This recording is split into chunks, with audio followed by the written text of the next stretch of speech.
আমি জানো একেদৰে গোটৰ বাণী আৰু পাৰ্লিয়ামেণ্টত ৰখা বক্তব্য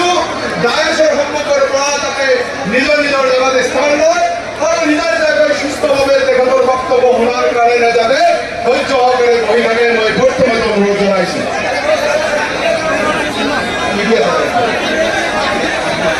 মই আজি প্ৰথমতে আমাৰ এইখন মাননীয় সভাপতি অসম কংগ্ৰেছ কমিটি সিৰাজুদ্দৌলা গৌৰৱ ডাঙৰীয়া এইবোৰ বিৰোধী দল বাস্তৱভাৱে যিসকল বিজেপি দলৰ বিৰোধিতা কৰে আমি সকলে গোট হৈছো। কোন কোন একগোট হ'ল? কংগ্ৰেছ দল লগত ৰাইজৰ দল,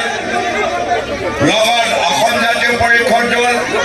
লগত CPM দল, লগত CPIML দল আৰু লগত APHLC দল। যোৱাবাৰ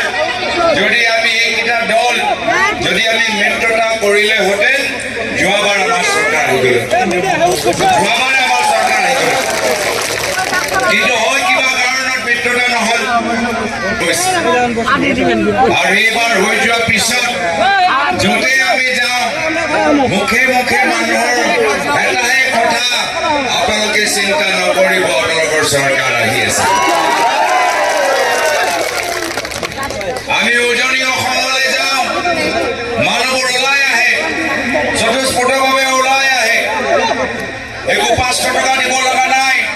ভয় ভাবুকি দেখাব লগা নাই, মানুহবোৰ নিজে আহিছে। আপোনাৰ লগত আছো, আমাক জুবিন দাৰ বাবে ন্যায় লাগে,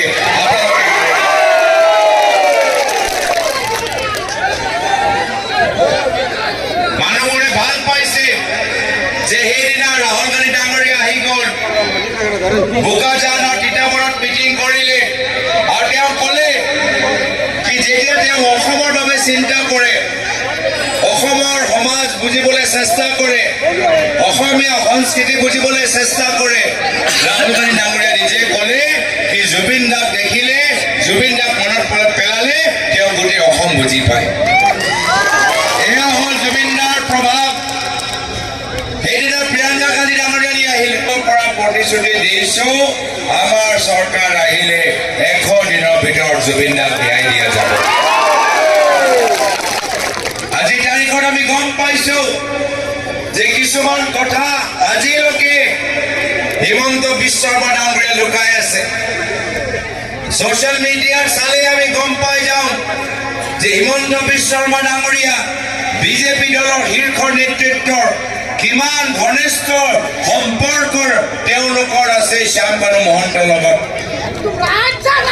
সকলোৱে দেখিছে সেই ফটোবোৰ, সকলোৱে দেখিছে, সকলোৱে যোৰহাটৰ মানুহবোৰ গম পায় যে জুবিন দাৰ মেনেজাৰ সিদ্ধাৰ্থ শৰ্মা কাৰ বিজেপি দলৰ নেতাৰ লগত সুসম্পৰ্ক, তেওঁলোকৰ বিজনেছ আছে, গোটেইবোৰ আমাৰ যোৰহাটৰ মানুহবোৰ গম পায়। আৰু সেইকাৰণে 6 মাহ পাৰ হৈ গ'ল, আজিলৈকে আমি গম পোৱা নাই কেনেকৈ জুবিন দাৰ মৃত্যু হ'ল। আজি দুখ লাগে যে এনেকুৱা এটা পৰিস্থিতিত আমি আছো। আৰু মানুহে যেতিয়া প্ৰশ্ন কৰিবলৈ বিচাৰে তো মুখ্যমন্ত্ৰী ভয় দেখায়, কয় যে তোমালোকৰ অৰুণোদয় আঁচনি কৰ্তন কৰি দিম। কি কয় যে কাকো ভয় কৰিব নালাগে, কাকো খাতিৰ কৰিব নালাগে। আমি অসমৰ মানুহ, স্বাভিমানী মানুহ, আত্মসন্মান সহকাৰে আমি থাকিবলৈ বিচাৰো। আৰু এতিয়া আমাৰ বিৰোধী দলৰ একতা চাই মানুহবোৰে সাহস লাভ কৰিছে, মানুহবোৰে কৈছে এতিয়া আমি আৰু হিমন্ত বিশ্ব শৰ্মা ডাঙৰীয়াৰ পৰা ভয় নকৰো। আৰু এয়া হ'ল আমাৰ বিৰোধী ঐক্যবদ্ধৰ তাকত যে আজি হিমন্ত বিশ্ব শৰ্মা ডাঙৰীয়া আবোল তাবোল কথা ক'বলৈ আৰম্ভ কৰিছে, মহিলাসকলৰ ওপৰত ব্যক্তিগতভাৱে আক্ৰমণ কৰিবলৈ আৰম্ভ কৰিছে। কিয় কৰিবলৈ হৈছে এনেকুৱা স্থিতি যে নিজে দেখা পাইছে যে যি অসমৰ জনসাধাৰণক ইমান বছৰ ধৰি কব্জা কৰি ৰাখিছিল, ইমান বছৰ ধৰি ভয় ভাবুকি দেখুৱাই তেওঁলোকক নিৰ্মাণ কৰিবলৈ চেষ্টা কৰিছিল আজি এই অসমৰ ৰাইজৰ কণ্ঠ মুকলি হৈছে এই অসমৰ ৰাইজে কৈছে যে সিন্ডিকেট কৰা মানুহবোৰক আমি আৰু ৰাজনীতি কৰিবলৈ নিদিও আহা বিধানসভা নিৰ্বাচনত হিমন্ত বিশ্ব শৰ্মাক বিদায় দিম আজি তেওঁলোকে কি ধৰণৰ সিন্ডিকেটত নাই সকলোৱে জানে হিমন্ত বিশ্ব শৰ্মা ডাঙৰীয়া আজি গৰু সিন্ডিকেট কয়লা সিন্ডিকেট পাথৰ সিন্ডিকেট হিল সিন্ডিকেটৰ মানুহক তেওঁলোকে টিকেট প্ৰদান কৰে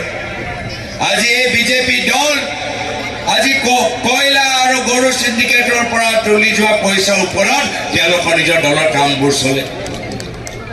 কিন্তু দুখ লাগে দুখ কিয় লাগে কি যেতিয়া বিজেপি দল এনেদৰে কামবোৰ কৰি আছে তেওঁলোকক সহায় কৰি আছে মৌলানা আজমল ডাঙৰীয়া তেওঁলোকক সহায় কৰি আছে এআইডিএফ দল আমি কিমান বছৰ ধৰি সকলোকে অনুৰোধ কৰিছো যে এআইডিএফ দলৰ পৰা কলা চাবি দলৰ পৰা সজাগ হৈ থাকিব তেওঁলোকে হ'ল বিজেপি দলৰ বি টিম তেওঁলোক হ'ল বিজেপি দলৰ বি টিম খবৰ লওক অলপ দিন আগতে অসমত ৰাজ্যসভা নিৰ্বাচন হ'ল খবৰ লওক যে বিজেপি দল তেওঁলোকৰ ওচৰত সংখ্যা কম আছিল তাৰ পিছত হিমন্ত বিশ্ব শৰ্মা ডাঙৰীয়া মৌলানা আজমল ডাঙৰীয়াৰ লগত কথা পাতিলে আৰু পিছদিনা এআইডিএফ দলৰ বিধায়কসকলে বিজেপি দলক ভোট দি তেওঁলোকে ৰাজ্যসভা জিকাই দিলে এয়া হ'ল বিজেপি দল আৰু এআইডিএফ দলৰ মাজত তেওঁলোকৰ বন্ধুত্ব বুজাবুজি যেতিয়া বিজেপি দল বিপদত পৰে এআইডিএফ দল ওলাই আহে ৰাজ্যসভাত তেওঁলোকে জিকিব নোৱাৰিলেহেঁতেন যদি এআইডিএফ দলে সমৰ্থন নকৰিলে কিন্তু এয়াই হ'ল আৰু পিছত কি আমি দেখা পালো যে বিজেপি দলে এআইডিএফ দলৰ বিধায়কখিনি লৈ অসম গণ পৰিষদ দলক যোগদান কৰালে মানে আগৰ পৰা তেওঁলোকৰ এআইডিএফ দলৰ প্ৰতি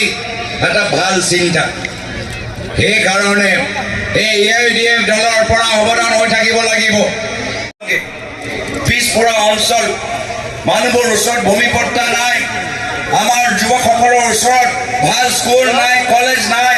দুখীয়া ৰাইজৰ ওচৰত যাবলৈ ভাল হস্পিটেল নাই উদ্যোগৰ ক্ষেত্ৰত বহুতখিনি সুবিধা পৰা বঞ্চিত হৈ আছে এখন অঞ্চলৰ ৰাইজ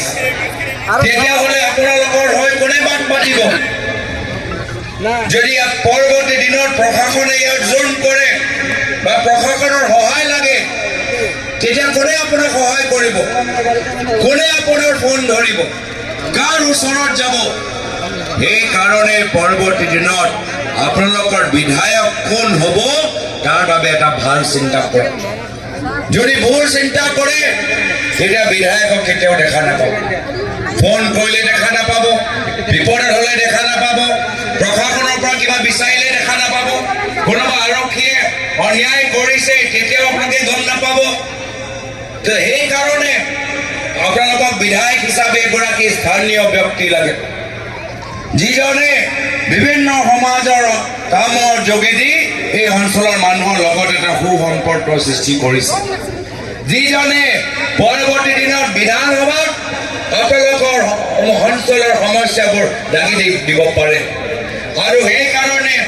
আজি কংগ্ৰেছ দলৰ মনোনীত প্ৰাৰ্থী এডভোকেট আশৰাফুল ইছলাম ডাঙৰীয়া হৈ আজি মই প্ৰদেশ কংগ্ৰেছ সভাপতি হিচাপে প্ৰচাৰ চলাবলৈ আহিছোঁ